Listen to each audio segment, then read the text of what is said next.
Hello and welcome to Think Watercolour. For today's demonstration, I want to show how you can use subtle repetition to compose a painting that has balance.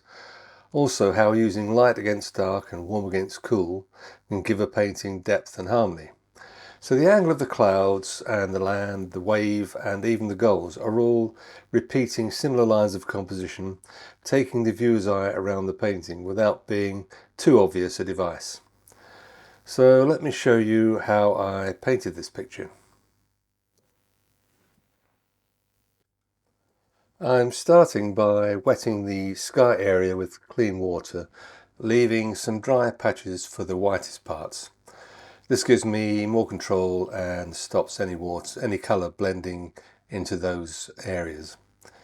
The paper is Saunders Waterford 300 gram rough, and I've mixed cobalt blue with burnt sienna for the darkest clouds. I've started with a lighter wash as I want the sky to get gradually darker towards the horizon.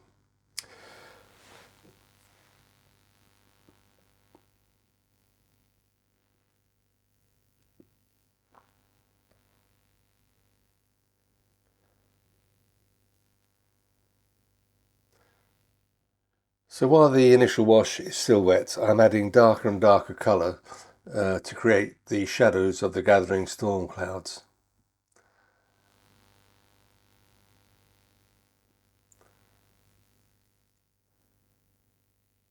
You can always add more pigment while the painting's wet.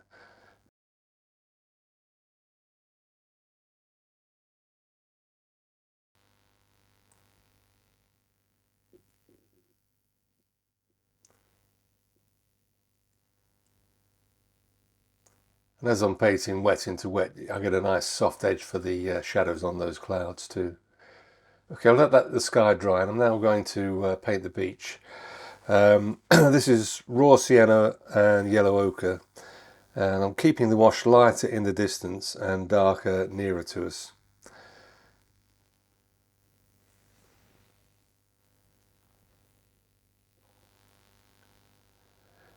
I need the sand to be quite dark near to us because I'm going to be putting white gouache on later, and if it's not dark enough, the gouache won't show up.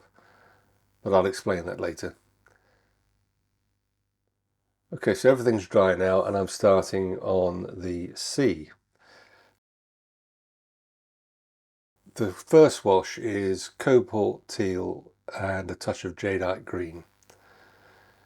Fairly light, and I'm going over the sand of the beach as well, where the sand's still wet, where the waves are washing in. Just added a touch of cobalt blue to the mix to darken some areas. Again, same as the sky. While the first wash is still wet, I can add some darker patches and some darker shadow details on the breaking wave. Just add a little bit more of jadeite green to the mix there for the shadows on the breaking wave.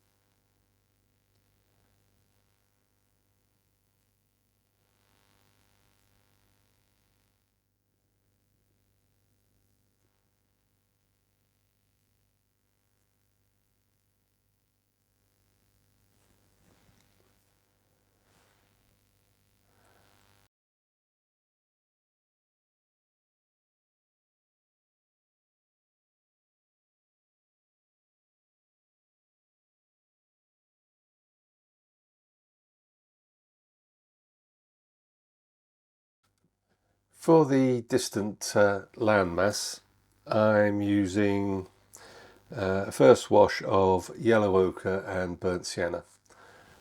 Once that's dry, I'll be adding some darker rocks in the future.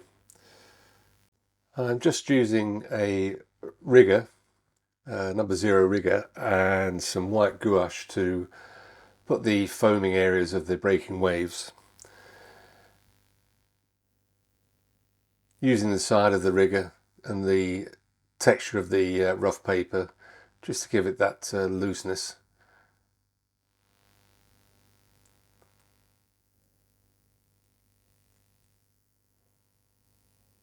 You can see now why I wanted the sand, this end of the beach, to be quite dark, so that this white gouache shows up. Again, using the side of the rigger.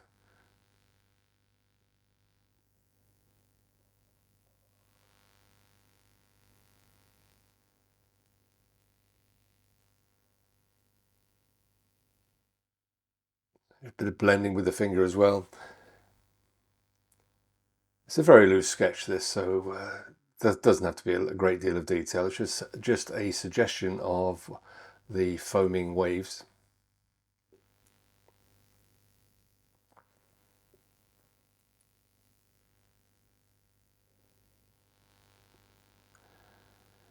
If you try this and you find that the white gouache dries a little bit flat and transparent, let it dry fully and then go over again, and you'll find that it will brighten the white up. If you try and do it while it's still wet, it will just end up a muddy mess, so just bear that in mind.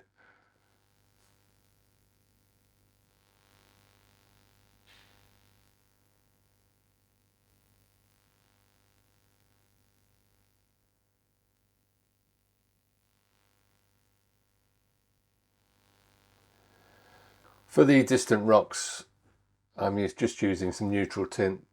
Again, using the texture of the rough paper just to create an indication of a few rocks sticking through the sandy soil there.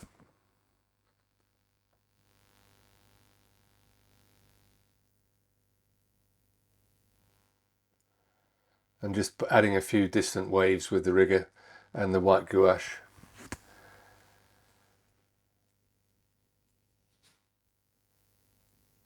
Just adding the detail on the 3 gulls that I've sketched in here. Nothing too specific.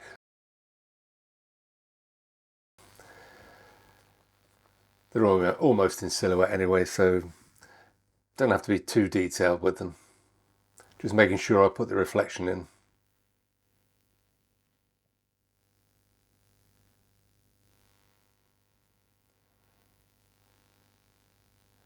A few final touches here and there, and I'm pretty much done. Thank you so much for watching. I hope you found this useful. If you did, please give it a like. It always helps with YouTube. Do subscribe and hit the notification bell for future videos if you're not already a subscriber. And thanks again for watching.